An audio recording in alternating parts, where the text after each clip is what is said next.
Olá, telespectador da TV da Transparência, seja bem-vindo ao segundo bloco de notícias da manhã desta quarta-feira, dia 19 de junho, em que você acompanha as principais atualizações dos poderes legislativo e judiciário.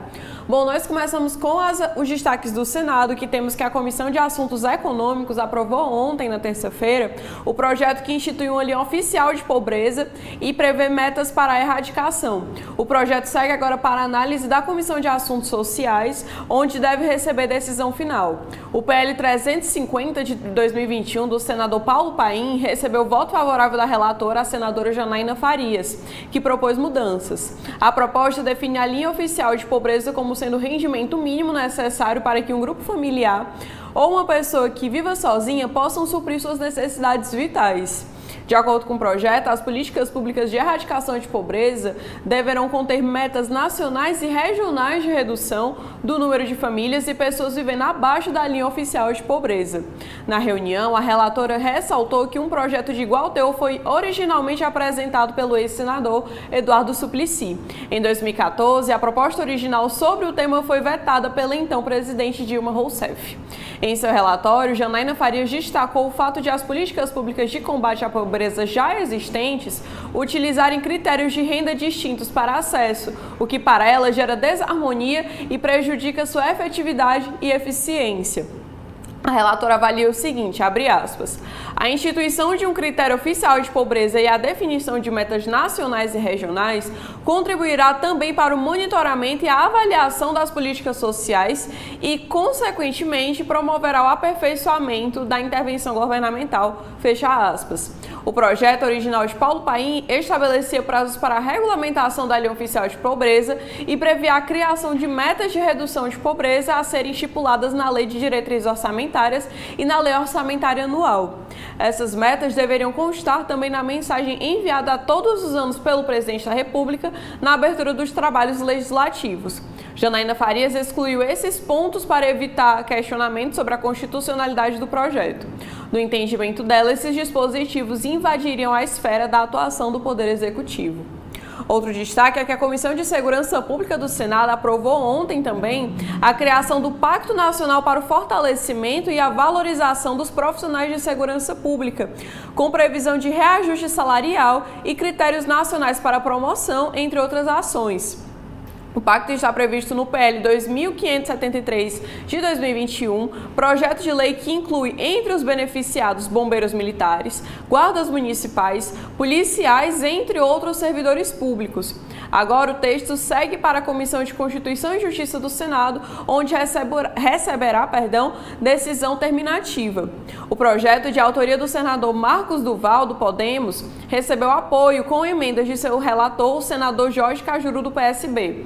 De acordo com Marcos Duval, o pacto visa a melhoria de remuneração, das condições de trabalho, dos cuidados com a saúde e de formação da categoria. O Marcos Duval, ele diz na justificativa do projeto o seguinte, abre aspas, baixos salários, constante exposição ao perigo, equipamentos inadequados, escala de serviços ou plantões cansativos. Tudo isso acarreta afastamento das atividades, baixa autoestima, corrupção, envolvimentos com bicos e problemas emocionais. Ao todo, são 26 ações a serem implementadas em futuras leis. O projeto obrigações para reestruturação salarial e recompensa por bons serviços, como dispensas, elogios e medalhas. Os profissionais em processo de aposentadoria terão direito a acompanhamento. O pacto também visa a fixação de critérios para realizações de concursos públicos para a recompensação dos efetivos. Para a melhoria das condições de trabalho, a proposta promove a compra de armamentos, máscaras, munições, coletes, uniformes e viaturas de alta qualidade.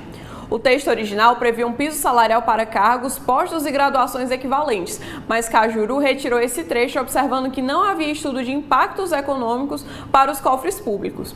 Os objetivos estabelecidos no pacto também buscam a melhor formação do Corpo de Segurança Pública.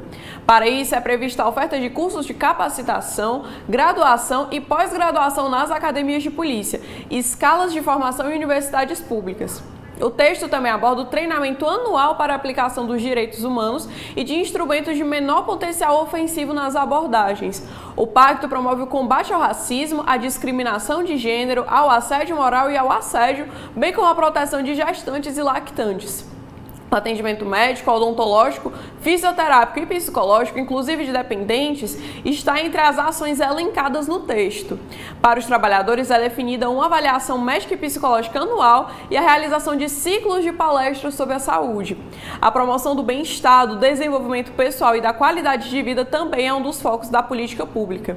Além disso, o pacto incentiva a prática de exercícios físicos e a prevenção de alcoolismo, de ansiedade, da depressão, da dependência química, das doenças ocupacionais, dos distúrbios do sono, do estresse e de outros fatores de risco. E promove o atendimento dos profissionais envolvidos em incidentes de riscos à integridade física, psíquica ou moral. Com a emenda do relator, o projeto abarca policiais federais da Polícia Federal, dos policiais penais e da Polícia Rodoviária Federal, policiais estaduais das polícias civis, das polícias penais estaduais e das polícias militares, bombeiros militares, guardas municipais, peritos, médicos legistas, odontologistas e papiloscopistas dos institutos oficiais de criminalística, da medicina legal e de identificação. O relator também alterou o projeto para que as medidas do pacto sejam alinhadas à Política Nacional de Segurança Pública e Defesa Social, que é a Lei 13.675 de 2018, e ao Programa Nacional de Segurança Pública com Cidadania. Esses são os destaques do Senado. E, Lorena, o que é que nós temos na Câmara dos Deputados? Olá, Annalise, olá, telespectador do nosso segundo bloco de notícias. Sobre a Câmara, nós temos que a Comissão de Segurança Pública promove hoje, quarta-feira, dia 19, audiência pública sobre o combate à exploração e abuso sexual de vulneráveis no norte do Brasil. O debate será realizado às 4h30 da tarde no plenário 6. De acordo com a deputada Silvia Wayamp, do PL, que propôs a realização do debate, a questão é urgente diante das crescentes denúncias de exploração e abuso sexual, particularmente em áreas remotas e desprotegidas, como a Ilha do Marajó. Segundo a parlamentar, a escolha de concentrar esforços nos estados da região norte do Brasil visa alcançar diretamente as áreas mais afetadas e com altos índices de vulnerabilidade.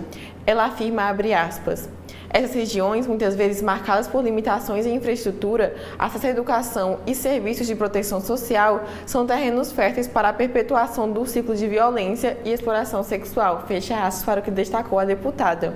O objetivo é, segundo ela, identificar soluções práticas que possam ser implementadas com o apoio de políticas públicas efetivas, proporcionando proteção e assistência às vítimas e prevenindo futuros crimes. Outra atualização também sobre a Câmara é que a Comissão de Minas e Energia e a Comissão Especial de Transição Energética promovem hoje também audiência pública sobre a importância da energia nuclear no cenário global. O debate atende a pedido dos deputados Arnaldo Jardim, do Cidadania, e Júlio Lopes, do PP, e será realizado a partir das 14 horas no plenário 10. Arnaldo Jardim, que é presidente da Comissão de Transição Energética, afirma que os riscos de acidentes radioativos, o complexo manuseio dos rejeitos tóxicos e os elevados custos de investimento são os principais desafios para a geração de energia nuclear. Ele explica, abre aspas, entretanto, as crises climática e energética que estão fomentando investimentos em fontes de energia seguras, limpas e sustentáveis, trouxeram a energia nuclear de volta ao centro do debate, fecha aspas. O Brasil tem duas usinas de energia nuclear, a Angra 1 e Angra 2, localizadas no município de Angra dos Reis, no Rio de Janeiro. Elas são responsáveis pela produção de aproximadamente 3% do total de energia gerada no país. Júlio Lopes afirma, abre aspas, a retomada do interesse pela energia nuclear representa não apenas um avanço tecnológico, mas também uma oportunidade para repensar e fortalecer as políticas energéticas em nível nacional e internacional. Fecha aspas para o que disse o deputado. Isso é o que nós temos hoje sobre a Câmara, Annalise. O que a gente tem sobre o STF? Bom, Lorena, nos destaques do STF, nós temos uma matéria da Folha de São Paulo por Ítalo Nogueira, que ele fala que o ministro Alexandre de Moraes do STF afirmou ontem, na terça-feira, que o Instituto da Delação Premiada está sob ataque no país. A declaração foi dada durante o julgamento para a abertura de ação penal no caso Marielle Franco, cuja denúncia teve como base a colaboração do ex-policial militar Rony Lessa, executor do crime. A declaração foi dada em meio às discussões no Congresso sobre mudanças na legislação que impediriam a assinatura de acordos com investigados presos. Segundo especialistas, a alteração pode, na prática, inviabilizar a assinatura de novas colaborações. Moraes disse, abre aspas, estamos no momento de ataque ao Instituto de Colaboração Premiada. Estamos no momento em que alguns defendem a extinção da colaboração premiada, fecha aspas para o que disse o ministro. Ele também disse, a colaboração premiada foi sendo ajustada no Brasil. Num primeiro momento, a legislação não permite a condenação só com base na delação premiada. A jurisprudência, depois a legislação, foi mais além, impedindo o recebimento de denúncia tão somente com base na delação premiada, fecha aspas. Moraes faz referência às mudanças instituídas na lei anticrime em 2019. Ela passou a exigir provas de corroboração para o uso das informações do delator na fundamentação de medidas cautelares, como prisões preventivas ou busca e apreensão. Da autoria do então deputado Vadir Damul, atual secretário nacional do consumidor do governo Lula, a proposta foi elaborada em 2016 no contexto da Operação Lava Jato. A proposta também criminaliza a divulgação do conteúdo dos depoimentos colhidos no âmbito de acordos de colaboração premiada, pendente ou não na homologação judicial. O presidente da Câmara, Arthur Lira, incluiu na pauta de votações do plenário da Casa há 2 semanas um requerimento de urgência que acabou sendo aprovado, agilizando a tramitação do projeto. Outro destaque é uma matéria do Estadão por Gabriel de Souza, que fala que o STF vai voltar a julgar na quinta-feira, no caso amanhã, a descriminalização da maconha para uso pessoal. O placar está em 5-3 para extinguir a punibilidade do crime e a maioria da corte já se manifestou para fixar uma quantidade de droga para diferenciar consumo pessoal do momento da abordagem policial. O julgamento foi suspenso em março do ano passado pelo ministro Dias Toffoli. A sessão da corte vai começar às 14 horas e o tema é o único que está na pauta.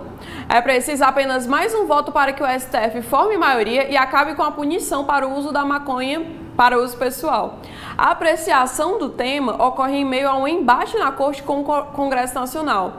Em abril, o Senado aprovou uma proposta de emenda à Constituição, uma PEC, que criminaliza a posse e o porte de qualquer quantidade de drogas no país, em contraponto a uma possível decisão do Supremo.